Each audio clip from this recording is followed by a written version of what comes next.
Ok, alors passons tout de suite au concept clé du marketing. Le marketing, on a vu qu'il naissait de l'économie et qu'il était tourné autour du client, autour de l'individu. Et on va parler de l'individu tout de suite. Cet individu, il a plusieurs choses en lui inhérentes à l'individu. C'est le besoin, le désir et finalement qui crée la demande. Alors on va vraiment faire la différence entre la notion de besoin et la différence entre la notion de désir.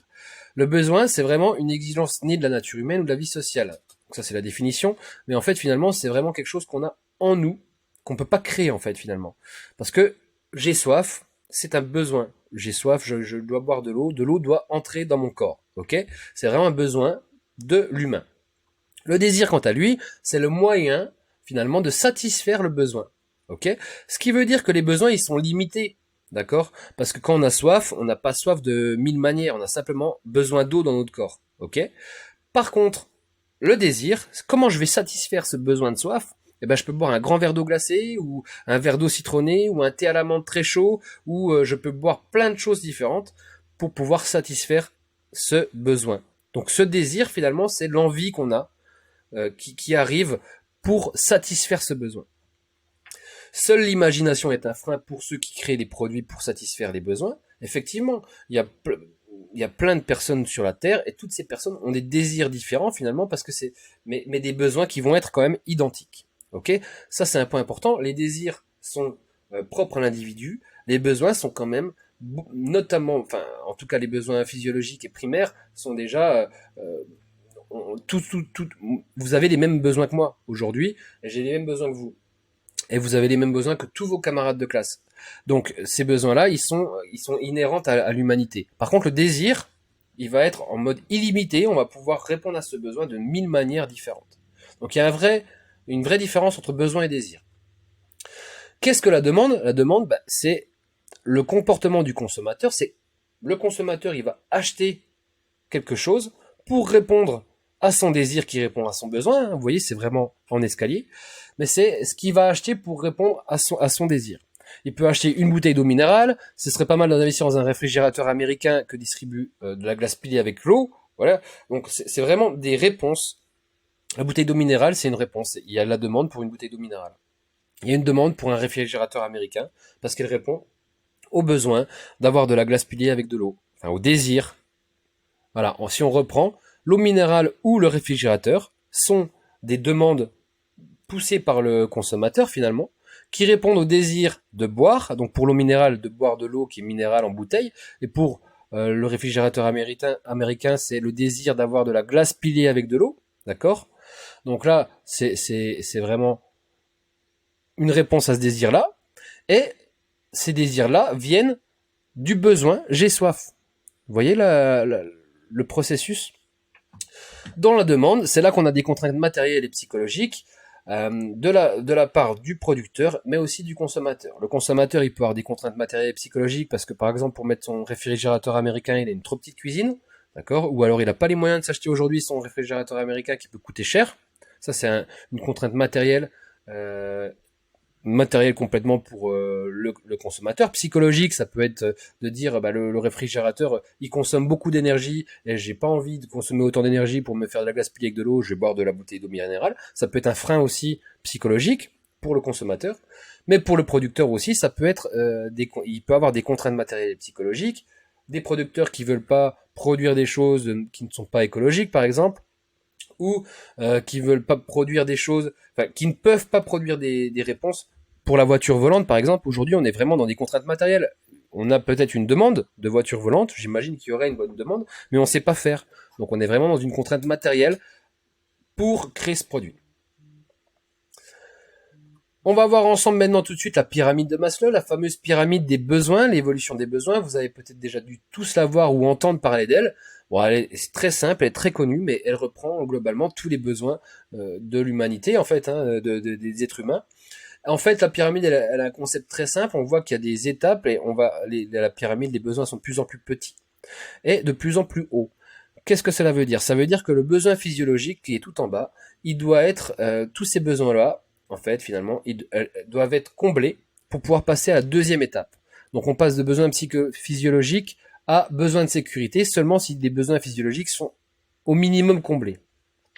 Les physiologiques, c'est ce qu'on parlait tout à l'heure, j'ai faim, j'ai soif, la sexualité, la respiration, le sommeil, l'élimination. Tout ça, c'est des besoins physiologiques qui sont inhérents à notre, à notre corps. Donc on peut pas faire autrement qu'avoir ces besoins-là. Donc c'est des besoins qui existent chez tous les êtres humains. La besoin de sécurité, de par leur conception physiologique. Le besoin de sécurité, c'est le deuxième besoin qui arrive ensuite. On a besoin d'un environnement stable, prévisible, sans anxiété ni crise. On va rechercher cette sécurité. Ok? C'est les deuxièmes besoins qui viennent après les besoins physiologiques. Le besoin d'appartenance, qui est un gros besoin, et il y a beaucoup de business qui se font autour de ça, hein, autour des trois derniers. En fait, tous les business peuvent se positionner sur des besoins différents. Hein. Les besoins physiologiques, la restauration, l'eau, ça c'est des business qui marchent beaucoup parce que on en a besoin pour vivre. Donc en fait, on va vraiment, on va devoir répondre à ces besoins-là quoi qu'il en soit, d'accord? Plus on va monter, plus on peut ne pas répondre à ses besoins. Il y a besoin d'appartenance. Par exemple, la première appartenance, c'est votre couple. On peut ne pas être en couple. On peut ne pas avoir d'amis. L'affection des autres, c'est d'avoir des amis. Appartenir à un groupe, on peut ne pas être dans des groupes sportifs ou d'autres groupes intellectuels ou voilà ou d'autres groupes. On peut vraiment. C'est difficile, mais on peut ne pas combler ces besoins-là. On aura toujours envie de les combler, mais on peut ne pas les combler. Par contre, les besoins physiologiques, ben, on est obligé de les combler. Voilà. Sinon, on meurt. Donc ça, c'est compliqué. Donc, le besoin d'appartenance, on est dans l'amour, l'affection des autres. Le besoin, une fois qu'on a, ben, voyez bien, le besoin d'appartenance, c'est je veux appartenir à un groupe. Le couple, c'est un groupe. Donc, je veux appartenir à un couple. Mais si j'appartiens à un groupe, je vais avoir un autre besoin qui va être créé, c'est le besoin d'estime. Je veux que dans ce groupe, on m'estime, je veux qu'on me reconnaisse, je veux qu'on m'apprécie. Mais si j'appartiens pas à un groupe, j'ai pas nécessairement besoin de reconnaissance et d'appréciation. Je veux déjà appartenir à un groupe pour avoir de la reconnaissance et de l'appréciation. Vous voyez, c'est des étapes. Donc le besoin d'estime, on en est là, reconnaissance, appréciation des autres, et le besoin d'accomplissement de soi, c'est le besoin ultime, c'est le Graal. Je veux m'accomplir, je veux peut-être laisser une trace sur cette planète, je veux savoir pourquoi je suis là, et voilà, et accomplir ce pourquoi je suis là. On a besoin de s'accomplir nous-mêmes, en fonction de nos valeurs internes, en fonction de plein de choses, et ça c'est le besoin ultime. Mais voyez qu'il faut déjà mettre en place toutes ces strates de besoins avant d'arriver au besoin d'accomplissement de soi. Donc voilà, on peut pas sauter d'étapes. Parce que si on saute des étapes, on pourra pas s'accomplir parce on va penser au fait qu'on n'appartient pas à un groupe. On va penser au fait qu'on a faim. Voilà. Voilà pour la pyramide de Maslow. Vous pourrez en parler autour de vous et pouvez lire sur le sujet. Hein. Je mets des liens dans le cours, il n'y a pas de souci. C'est une pyramide qui est très connue et qui est très utilisée parce que bon, depuis qu'elle est sortie, il n'y a pas eu de grand changement là-dessus. Cette pyramide de Maslow, en fait, finalement, elle nous permet de rebondir et d'arriver sur la valeur perçue. En fait, ce qu'il faut retenir, c'est que le marketing, il va pas créer le besoin, mais le désir. On l'a vu, on ne crée pas le besoin d'avoir soif, il se crée naturellement chez nous. Par contre, le désir de boire, on peut le créer. Le désir de boire une bonne eau sucrée avec beaucoup de sucre dedans, on peut le créer. On peut créer le besoin d'avoir envie de coca. Le corps, il n'a pas besoin de coca, il a besoin de boire. Mais on peut créer le désir d'avoir envie de coca. Je reviens toujours là-dessus, mais c'est méga important. Le désir, il est illimité, hein, et le besoin, il est limité.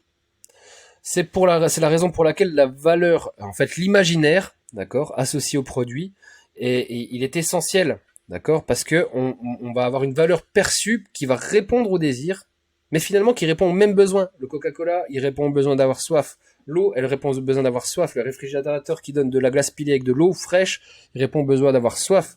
Le thé chaud, il répond au besoin d'avoir soif. Toutes ces choses-là, en fait, elles répondent aux mêmes besoins, mais à des différents désirs.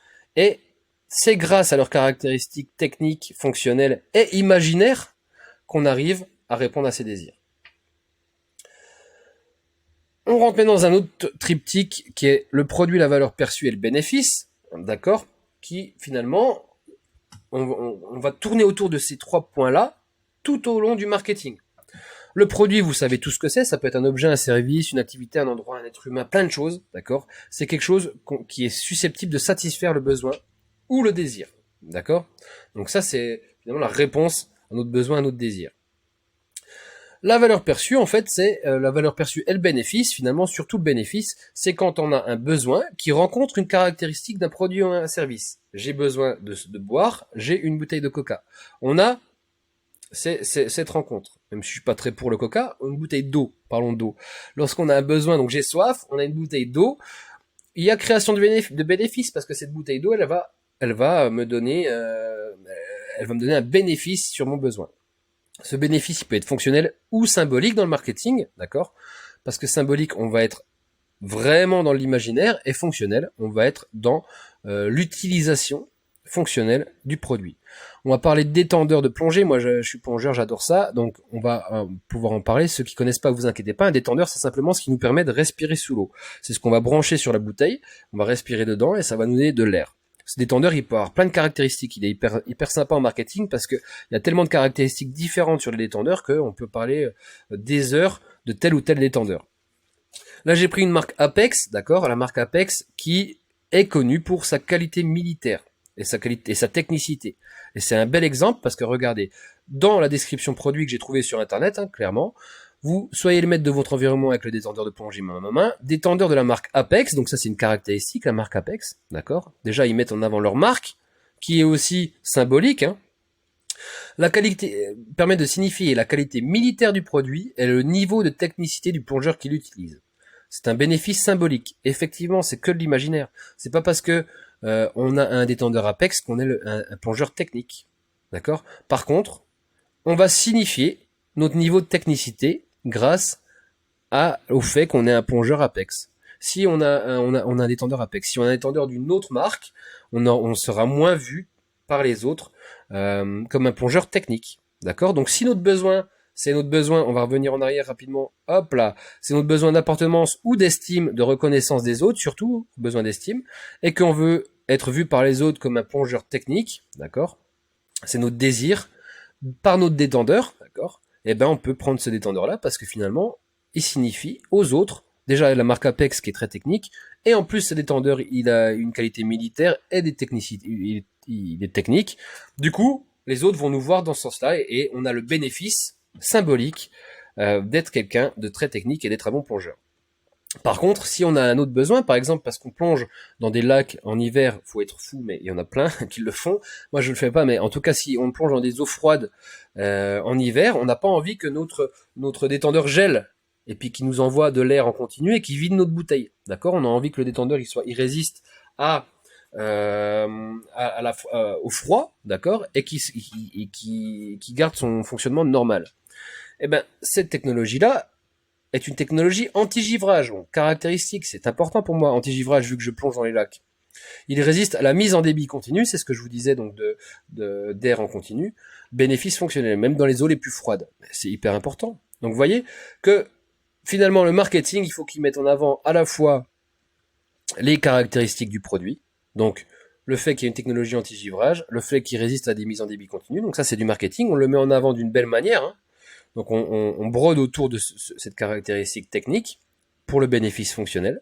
Et ensuite on fait appel à l'imaginaire du client, l'imaginaire du consommateur, pour lui dire si tu utilises ce détendeur, tu es quelqu'un de technique, tu es un bon plongeur, et en plus c'est de la qualité militaire. Quand on dit qualité militaire, on a l'impression que c'est la qualité du futur. Donc c'est le niveau de technicité du plongeur qui l'utilise. Ça c'est vraiment le bénéfice symbolique. Et on fait appel à l'imaginaire du consommateur. Donc on a vraiment une valeur qui est délivrée au client. C'est la différence entre la valeur globale perçue bénéfice et le coût total. Ce fait-là d'avoir un bénéfice symbolique, une qualité militaire de produit, une grande technicité, va nous permettre finalement de le faire payer plus cher. Ah oui, parce que sinon, si j'avais pas de technicité, je pourrais le faire payer moins cher. En fait, il serait moins cher. Mais tu le payes plus cher parce qu'il est très technique et il a une qualité militaire. D'accord ? Alors qu'en fait, tous les détendeurs ont une qualité militaire, et tous les détendeurs sont techniques. Mais bon, voilà, c'est vraiment le positionnement produit. La satisfaction client, donc on a toujours, pareil, ce triptyque valeur, satisfaction client et qualité. La satisfaction client, finalement, elle se rapporte à l'état d'un client c'est quand il juge entre les performances constatées, donc il faut pas qu'on lui mente quand même. Et le niveau de ses attentes. Ça veut dire que quand il va avoir ce détendeur, il va avoir des attentes il va acheter le détendeur, s'il voit qu'il n'est pas technique ou s'il voit qu'il givre dans l'eau, eh ben, il va pas être satisfait. Donc la satisfaction client, elle est là. C'est important dans le marketing parce que c'est ce qui va faire que le produit va perdurer dans le temps. Le marketing, il n'est pas là pour mentir à ses clients. Il est là pour mettre en place l'imaginaire du client, d'accord? Mettre en place des désirs chez lui. Ben voilà, c'est trop cool. Avant de voir ce détendeur, j'avais pas envie d'avoir un détendeur militaire, mais là, je vois que c'est trop cool, c'est bien. Ça va répondre à mon besoin de reconnaissance. Ça va répondre aussi à mon désir de plongée technique, etc. Si le détendeur givre dans le premier lac que je fais, bah, je vais pas être satisfait. Et du coup, je vais pas recommander ce détendeur à tous mes collègues plongeurs. Par contre, si je suis satisfait, je vais recommander. Et la qualité, en fait, finalement, c'est l'ensemble des caractéristiques d'un produit qui affecte sa capacité à satisfaire des besoins exprimés ou implicites. C'est pareil. On est sur deux points différents. C'est les performances constatées d'un produit, mais le givrage, c'est vraiment clairement de la qualité qui n'est pas au rendez-vous, parce que là, on est vraiment dans le mensonge. On a dit que ça givrait pas, et ça givre. On est dans la qualité finale. Ok? Plus la qualité va être haute, plus la satisfaction va être haute, plus la valeur délivrée au client va être haute, d'accord? Donc plus la qualité va être haute, plus la satisfaction va être haute, donc plus on va en vendre beaucoup, plus on va pouvoir le faire payer cher également au client. D'accord? Plus la valeur est faible, plus la satisfaction va être faible, plus la qualité peut être faible. Mais on peut avoir une qualité haute avec une satisfaction faible, d'accord? Comme avec une valeur faible. C'est vraiment un triptyque qu'il faut garder à l'esprit quand on crée un produit, c'est que ces trois choses-là, voilà, soient au maximum de ce qu'on puisse faire. Ça roule? Allez, on arrive à la fin de cette deuxième partie. On va continuer ensuite avec le marketing. À tout de suite.